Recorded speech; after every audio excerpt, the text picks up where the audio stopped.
Wonderful. I love it already. Oh, smells so good. All right, that looks wonderful. I'm giving this a lick. That is really, really good. Look at that. Best lesson I learned from the first time making hot sauce was absolutely use gloves. Do not handle hot peppers with your bare hands. Time to start chopping. Yes.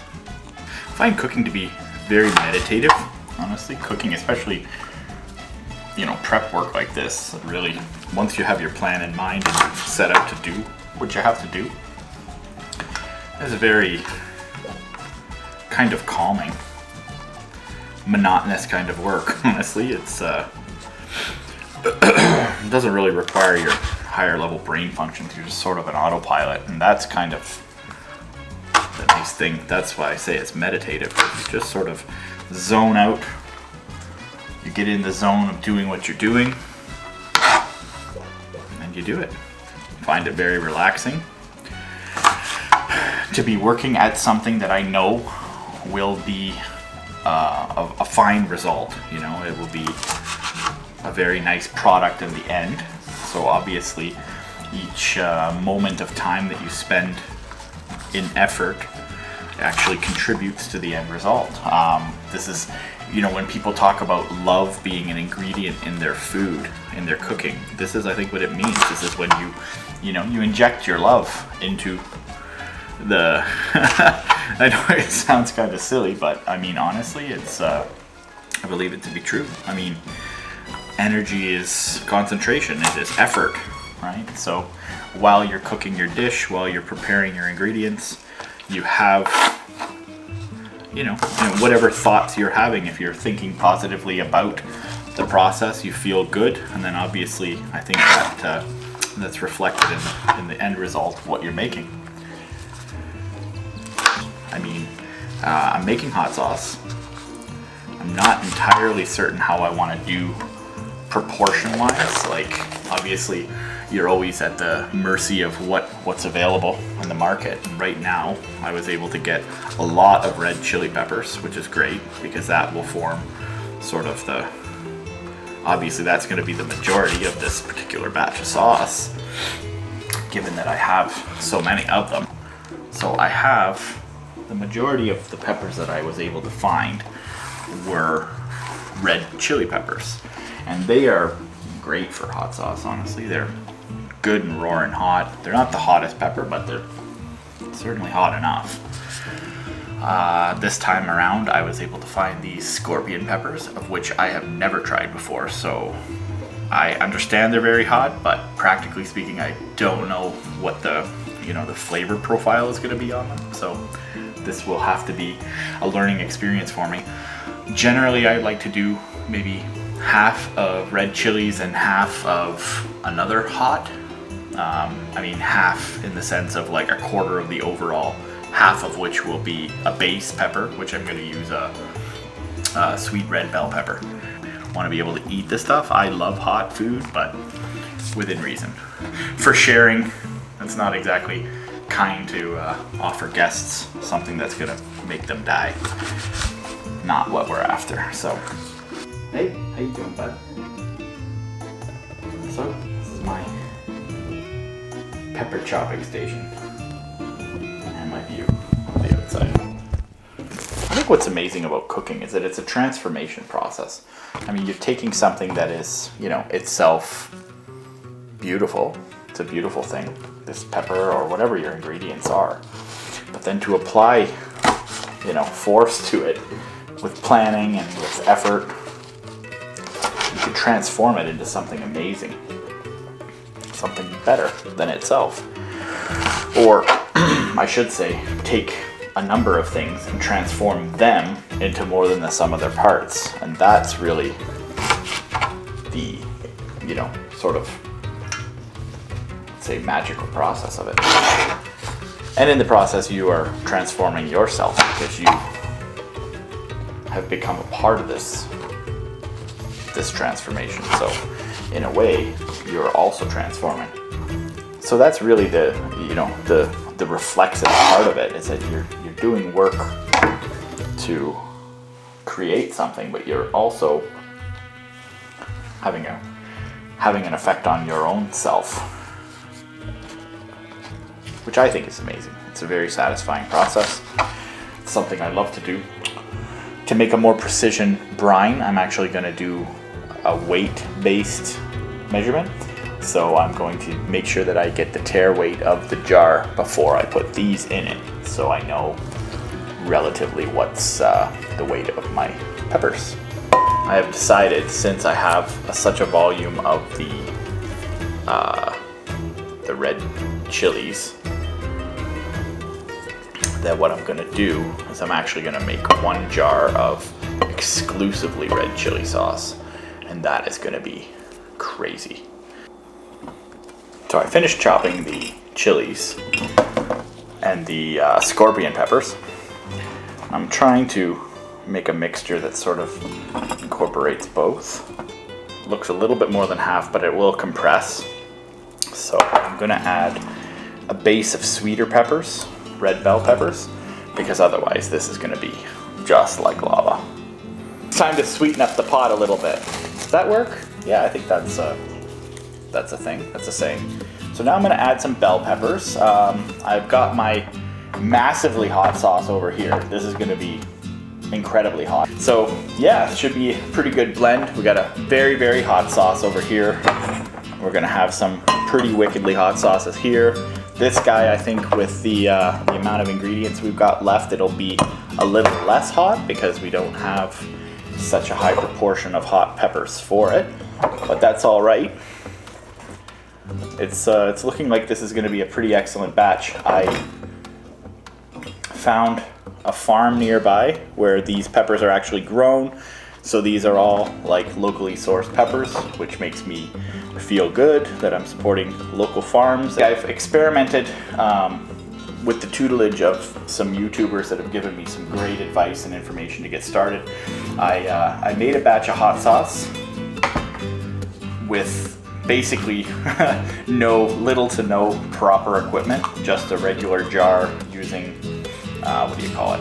A Ziploc bag with some water to weight the thing down. Now I have gotten for myself the actual proper fermenting tools, including the weights to hold the vegetables under the water while they ferment. That should help out a lot. The color of these peppers is just phenomenal. Like, they're definitely on the, on the ripe side. So basically I'm color coding my sauces so as to get a nice red color to the sauce. So I'm sticking with red bell peppers to go with the red hot peppers. And then I've got habaneros, which are sort of an orangey yellow.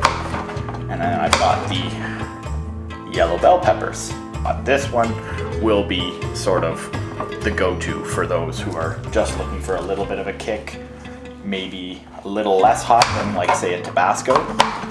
This guy is most definitely going to be at least 3-4 times hotter than a Tabasco sauce by the time it's done. This is all a fairly new experiment for me. I never really fermented before about a month or so ago, and so far I'm absolutely loving the results and getting a great reception from everyone who tries it. I'm now ready to make my brine, which is kind of an exciting and very crucial part, which involves a little more precision than just simply, rough chopping and throwing in a jar. So this is where the little bit more scientific method is going to come in, and I'm going to grab the scale so we get a precise measurement of salt and sugar. So I am going to work with like a 5% brine, meaning that I'm going to use 5% of the weight of the vegetables. Okay, so this jar is coming up as 1,210 grams. I know the jar accounts for 600 of that. So we're basically at 610 grams of peppers and garlic. 610 grams, so times 5% equals 30 grams. Okay, so we're going to measure out 30 grams of salt. Now we'll do a tare on this. Okay. So we need 30 grams of salt.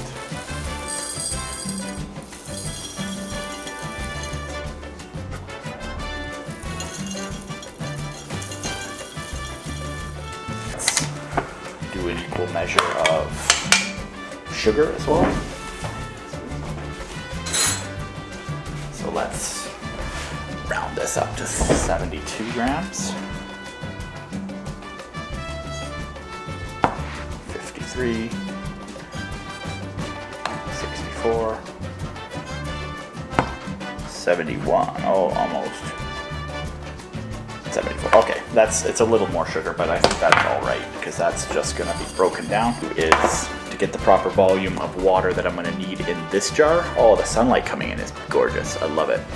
Look at this, look at the light. Look at the color of this. It's gonna be an amazing sauce.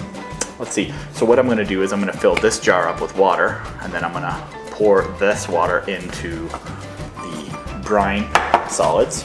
And that way we'll have a proper measurement, we'll have enough. It's fairly snugly packed in there, but as you can see, it's settling in. So I'm gonna pour this water into this jar.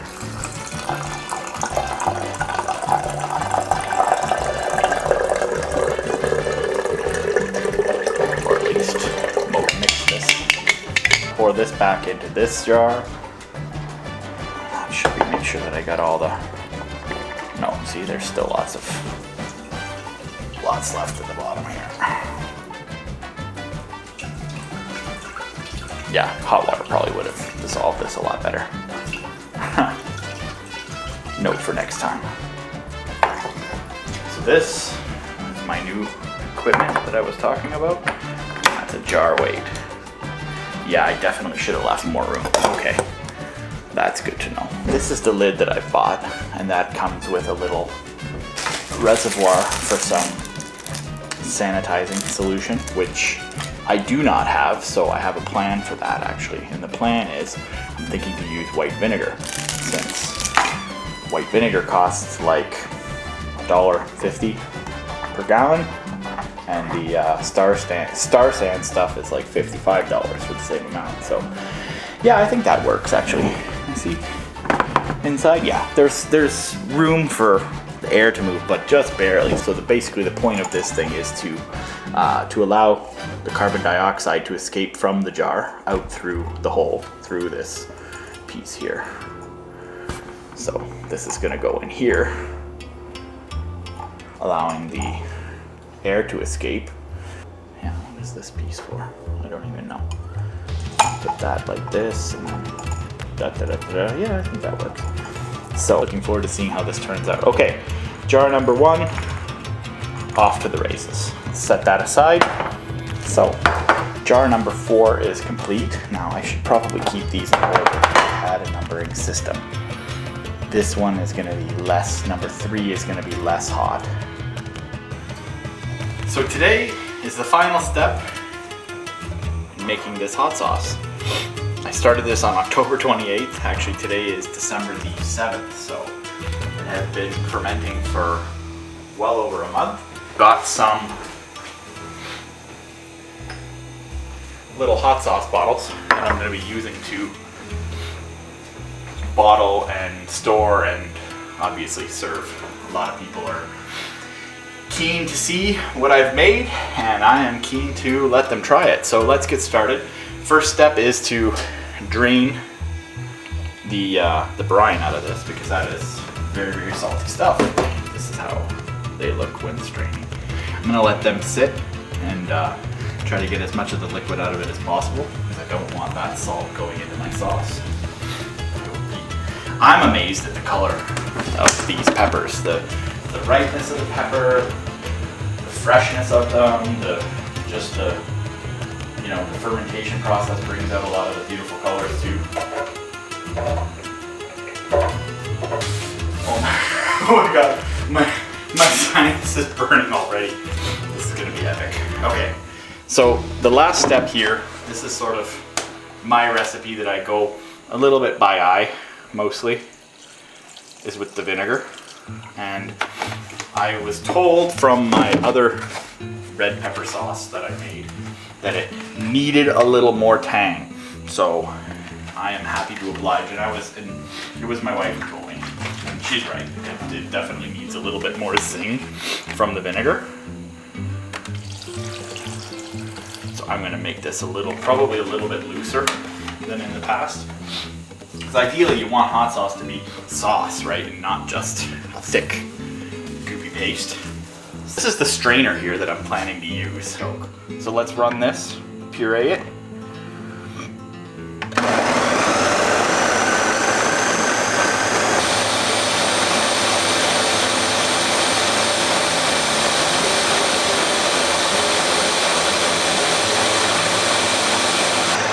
All right, that looks wonderful. Holy crap.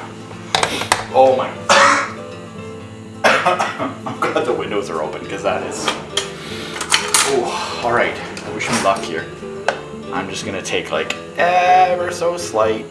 Focusing here. Anyways, I'm giving this a lick.